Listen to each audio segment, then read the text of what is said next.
നോക്കൂ സ്മൃതി, നിങ്ങളിതിൽ NSSൻ്റെ വോട്ടുകൾ കോൺഗ്രസ്സിന് പോയിട്ടില്ല, UDFന് പോയിട്ടില്ല. ഈഴവരുടെ വോട്ടുകൾ സാധാരണത്തിൽ കോൺഗ്രസ്സിന് കിട്ടുന്നത് പോയിട്ടില്ല. മിക്കവാറും വോട്ടുകളെല്ലാം കോൺഗ്രസ്സിന് കിട്ടിയിട്ടുണ്ട്. തൃശ്ശൂരിലെ കാര്യം മാത്രം എടുത്താണ് സ്മൃതി ചോദിച്ചതിൻ്റെ അടിസ്ഥാനമെങ്കിൽ ഞാൻ പറയാം. ഇപ്പോൾ കമ്മ്യൂണിസ്റ്റ് പാർട്ടി CPM ഇപ്പം അവരുടെ വേർതിരിച്ച് കാണുന്ന എന്താണ്? ഈഴവ വോട്ട് പോയി, ക്രിസ്ത്യൻ വോട്ട് പോയി, മുസ്ലിം വോട്ട് പോയി എന്നൊക്കെയാണ്. ഒരു കമ്മ്യൂണിസ്റ്റ് പാർട്ടിക്ക് ഇങ്ങനെ ജാതി തിരിച്ച് വോട്ട് തിരിക്കേണ്ടി വന്നത് അവരുടെ ഒരു വളർച്ചയുടെ ആണോ പാർട്ടി കേന്ദ്ര കമ്മിറ്റി ചോദിച്ചൊരു കാര്യമാണ്. പക്ഷേ N. ശ്രീകുമാർ, ഇവിടെ സംസ്ഥാനത്ത് നമ്മുടെ കേരളത്തിലെ ഒരു യാഥാർത്ഥ്യം അതാണ് എന്നൊരു വസ്തുത കൂടി ഉണ്ടല്ലോ.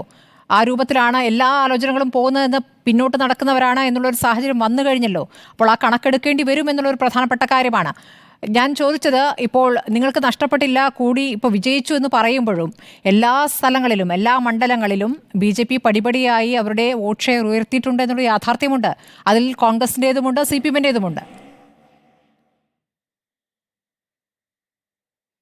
അല്ല, BJP പടിപടിയായിട്ട് അവരുടെ സ്വാധീനം വർദ്ധിപ്പിച്ചു എന്നുള്ളൊരു സത്യമുണ്ട്. ആ സത്യത്തിൻ്റെ കാരണം എന്താ വെച്ചാൽ, നമ്മൾ സാധാരണ പറയുന്ന പോലെ, ഒരു സാധാരണ രാഷ്ട്രീയക്കാരൻ പറയുന്ന പോലെ രണ്ട് പാർട്ടികളുടെ കോൺഗ്രസ് വിരുദ്ധതയാണ്.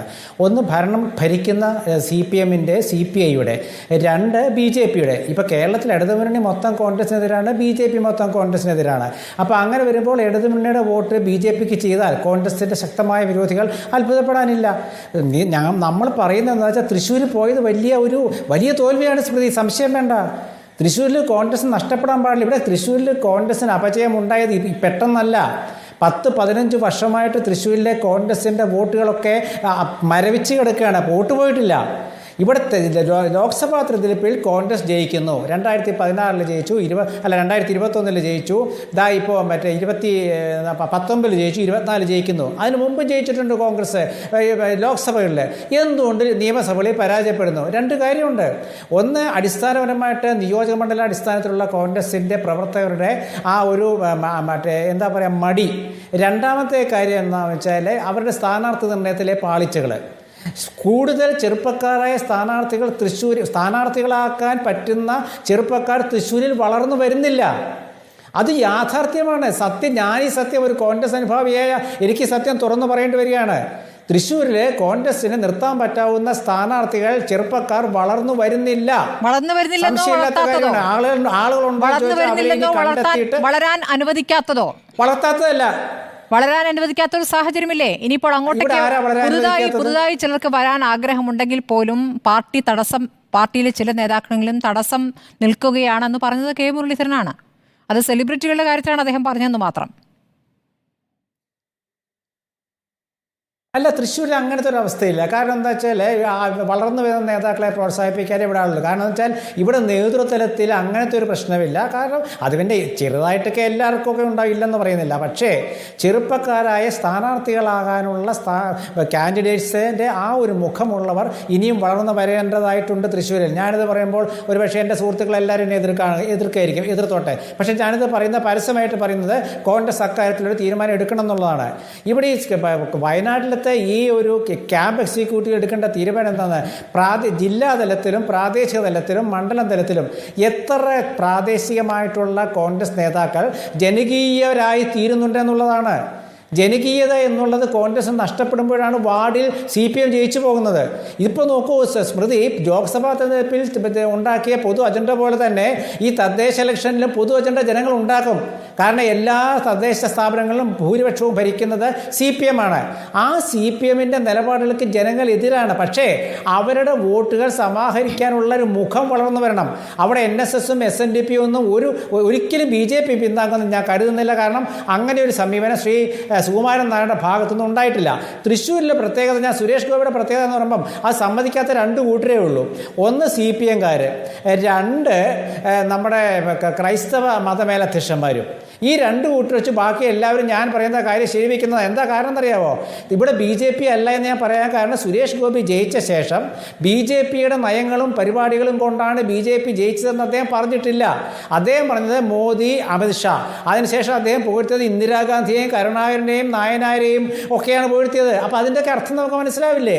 കോൺഗ്രസിൻ്റെ വോട്ടുകൾ ഒരുപാട് BJPയിലേക്ക് പോയിട്ടുണ്ട്. അതിൻ്റെ പ്രധാനപ്പെട്ട കാരണം ഒന്ന് സുരേഷ് ഗോപി, രണ്ട് ആ ഒരു വിശ്വാസത്തിൻ്റെ പേരിൽ സുരേഷ് ഗോപി ഗോപിയുടെ ടീം ഉണ്ടാക്കിയെടുത്ത ചില സംവിധാനങ്ങളുണ്ട്. അതിലൂടെ വിശദമായി പറയാൻ സമയമില്ല.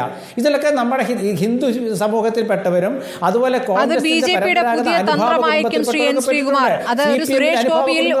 സുരേഷ് ഗോപിയിൽ ഒതുങ്ങുമെന്ന് വിചാരിക്കുന്നിടത്താണ് നിങ്ങളുടെ കുഴപ്പം.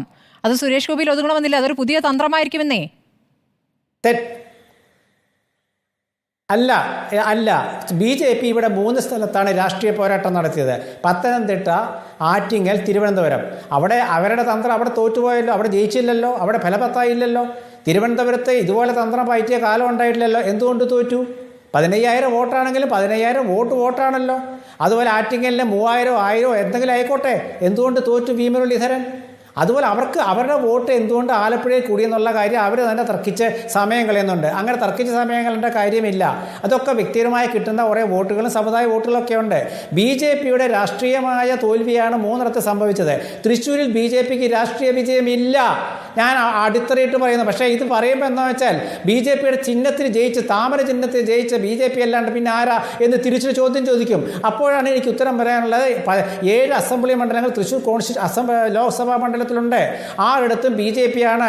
ഗുരുവായൂരിൽ മാത്രമേ UDF ഉള്ളൂ. അങ്ങനെ വരുമ്പോൾ അടുത്ത നിയമസഭാ തെരഞ്ഞെടുപ്പിൽ 6 MLA BJPക്കാരായിട്ട് ഇവിടെ വരുമോ എന്നൊരു ചോദ്യം ഞാൻ ചോദിച്ചാൽ അതിന് ഉത്തരം കൃത്യമായി ഉണ്ടോ? ഇല്ല. അത് എല്ലാവർക്കും അറിയുന്ന കാര്യമാണ്. BJPയുടെ അല്ല, സുരേഷ് ഗോപിയുടെ തന്ത്രങ്ങൾ അത് നിസ്സാരമായിരുന്നില്ല. കാരണം ആർക്കും കണ്ടെത്താൻ കഴിയാത്തൊരു തന്ത്രമായിരുന്നത്. അതിൻ്റെ കാരണം ഒരുപാട് വ്യക്തിബന്ധങ്ങളും സാമൂഹ്യ ബന്ധങ്ങളും ഒക്കെ വലിയ പ്രശ്നം വലിയ രീതിയിൽ പങ്ക് വഹിച്ചിട്ടുണ്ട്. അതിൽ സാമ്പത്തികം വലിയ ഘടകമായിരുന്നു. മറ്റു കക്ഷികൾക്ക്, കോൺഗ്രസിനൊക്കെ സാമ്പത്തികമായിട്ട് വലിയ ബുദ്ധിമുട്ട് അനുഭവപ്പെട്ട കാലമായിരുന്നത്.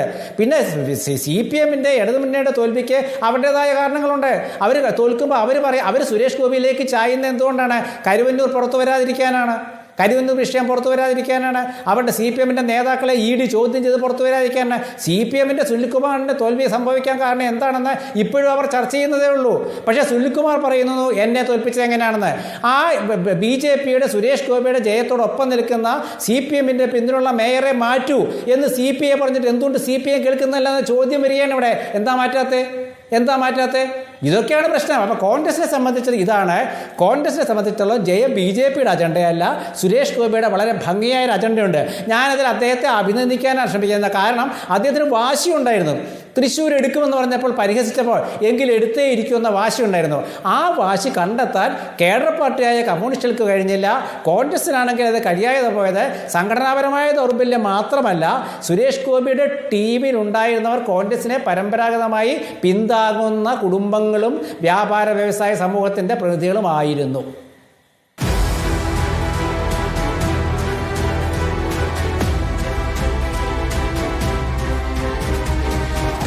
Debate with Smriti Parithikad.